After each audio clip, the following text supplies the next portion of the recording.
Sir एक और चीज़ मैंने ऑब्जर्व की है कि आपकी आपकी लाइफ में जो आपके रिश्ते हैं, हाँ लाइक पता चलता है कि ये जो साहब आए हैं ये आपके 6 क्लास के फ्रेंड थे, या बिल्कुल। आपके 5 क्लास के फ्रेंड थे, या ये आपके उस दौर में आपके हमसाए थे।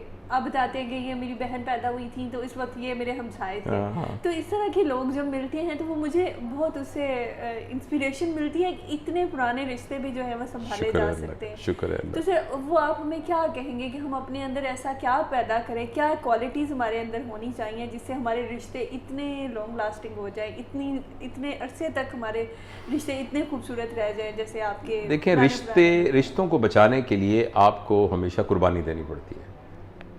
रिश्तों को निभाने के लिए उनकी तजदीद करनी पड़ती है, उनको बार बार याद करना पड़ता है, उनको दोहराना पड़ता है और उनको मिलते रहना पड़ता है।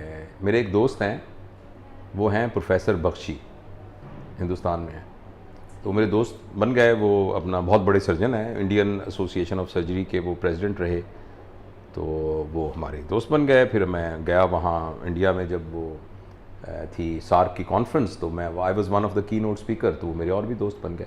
अच्छा, अब मुझे ना रात को, अभी कोविड वगैरह हुआ काफ़ी ज़्यादा, तो वो मुझे रात को फ़ोन करते हैं और जावेद ओ पाजी मैं जिंदा है, मैं ठीक है, तो तू भी ठीक है, बस ਜਦੋਂ ਕਿਸੇ ਦੀ याद आवे तो फ़ोन कर लेना चाहिए। तो बस मैंने तेरी याद आई सी तो मैं फ़ोन किया। मुझे उनकी बात ये बहुत अच्छी लगती है। तो उनका बेटा है तनवीर बख्शी, उसका नाम है, और बेगम है उनकी सबरीन, वो गायनोकोलॉजिस्ट हैं। अब वो मेरे वो वहाँ दोस्त हैं, तो वो ना मुझे याद कराते रहते हैं, कहते हैं ओ जावेद ओ यार तेन मैंने तेरी याद आई सी तो मैं क्या तेन मैं फ़ोन कर लूँगा। तो जिसकी याद आए उसे फ़ोन करते रहना चाहिए, उससे मिलते रहना चाहिए, खैर खैरियत पूछती रहनी चाहिए, तो उनसे ताल्लुक़ निभा के, और जो है ना रिश्तों के लिए कुर्बानी देनी पड़ती है, और रिश्ते ही आपका सबसे बड़ा सरमाया होता है। देखें, जिस वक्त आदमी बिल्कुल, मेरी उम्र ज़ाहिर अब ढल रही है आहिस्ता आहिस्ता, सबकी हमकी ढलनी है, तो मैं ये देखता हूँ कि एंड में आपके पास पैसे कितने थे, आपके पास गाड़ी कैसी थी, आप किस बड़े घर में रहते हैं, ये इतना अहमियत नहीं का बायस नहीं होता। जितनी अहमियत का ये बायस होता है कि आपके रिश्ते में कौन कौन से लोग हैं, आपके ताल्लुक़ में कितने लोग हैं, तो उनके लिए कुर्बानी देनी पड़ती है। और दूसरी बात, ये बात याद रखनी चाहिए कि ज़रूरी नहीं है कि जो आपके दोस्त हो ना, आपका मिजाज उनसे बहुत मिलता हो, ज़रूरी नहीं कि वो बहुत अच्छे लोग हों। मैंने एक ना किसी ऑथर की एक पढ़ा, वो उसका गुरु रजनेश की किताब में लिखा हुआ था एक वाक़या।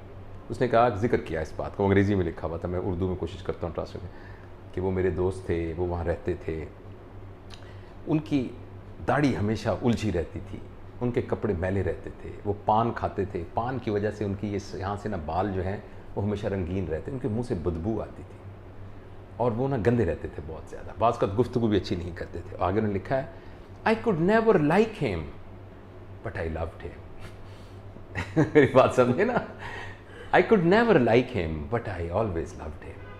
तो ये दो डिफरेंट बातें हैं। एक बंदे में खूबियाँ होना, उन खूबियों की वजह से उसको अच्छा समझ के मैं उसके साथ लगा हुआ हूँ, ये और बात है।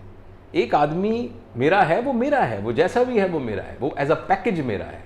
रिश्ते इस तरह निभते हैं, रिश्ते इस बुनियाद पर नहीं निभते कि उसने मेरे साथ अच्छा सलूक किया मैं भी अच्छा सलूक करूँ। ये कारोबार हो गया ना, कि आपने मुझे बिज़नेस दिया मैं भी आपको बिज़नेस देता हूँ। रिश्ते इस बात पे निभते हैं कि उसके साथ मेरा रिश्ता वो जैसा भी है मेरा है।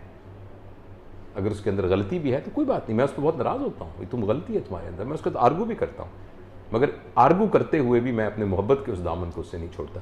तो ये निभाना, मैं अल्लाह का बड़ा शुक्र, आपसे आप जानती हैं इस बात को कि हमारे जो फेडरल गवर्नमेंट स्कूल नंबर 1 के 6ठी जमात से 10वीं जमात तक के क्लास फेलोज़, वो 36 लोग अभी तक हम इकट्ठे हैं, 40 किलो उसमें कुछ बचा। अच्छा, अब 36 इसलिए हो गए कि वो हमारा एक सेक्शन था, सी सेक्शन, अब उसके साथ B section, A section, D, वो भी आ गए हैं, क्योंकि उसी स्कूल में तो उनको पता लगा तो वो भी सारे आ गए। तो कहते हैं मैं हूँ तो उसी क्लास का, मगर मैं बी सेक्शन का हूँ।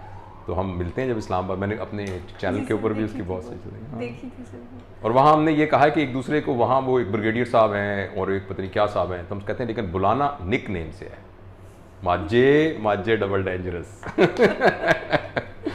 तो ये sir thank you so much sir, आपने इतना कुछ बताया और मुझे बहुत मज़ा आया है, और इंशाल्लाह हमें एक दफ़ा फिर हम बात करेंगे ऐसे। और ज़िंदगी मिली है एक मर्तबा,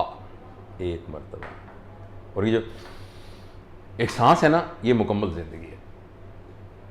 अब इस एक सांस के अंदर ही सारे दुख, सारे सुख, सारी अजियतें, सारे प्लेजर, सारा सुकून, सारा चैन, सारा ईमान, सारी बेईमानी, वो सारी इसी सांस के अंदर ही हमने गुजारनी है। तो एक ज़िंदगी सांसों का इनाम है, तो हर सांस के अंदर ज़िंदगी भरपूर तरीके से हमारे अंदर अब्जॉर्ब हो और हम उसको कंज्यूम करें। ये हमने कंज्यूम किया ज़िंदगी को, बस ये हमारी ज़िंदगी अच्छी गुजर गई। अब अगला साल आएगा। देखो हम इतने कमज़ोर हैं कि हम सांसों में ज़िंदगी को नहीं डिवाइड, चलो हम दिनों में डिवाइड कर लें कि ये मेरा दिन जो है ना ज़बरदस्त गुजरा, आज के दिन मैंने कुछ गड़बड़ नहीं की, बड़ा अच्छा मेरा रिश्ते भी निभाए, सेहत का भी ख्याल रखा, दोस्तों का भी ख्याल रखा, इल्म भी हासिल किया, ठीक है, डिवाइन के साथ भी कनेक्शन को स्ट्रॉन्ग किया, आज का दिन गुजर गया, एक सांस, ठीक, अगले कदम रख लें। इस तरह करते करते हमारा जाने का टाइम आ जाएगा, और जब जाने का टाइम आएगा तो क्या अच्छा हो कि हम कहें थैंक यू वेरी मच, खुदा हाफिज़, थैंक यू। इसी का नाम ईमान की मौत है।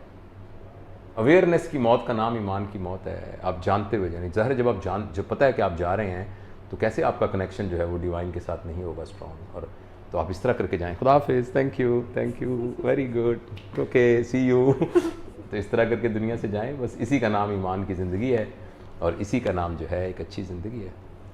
थैंक यू अब रोने ना लग जाना। Thank you sir, thank you so much. Thank you.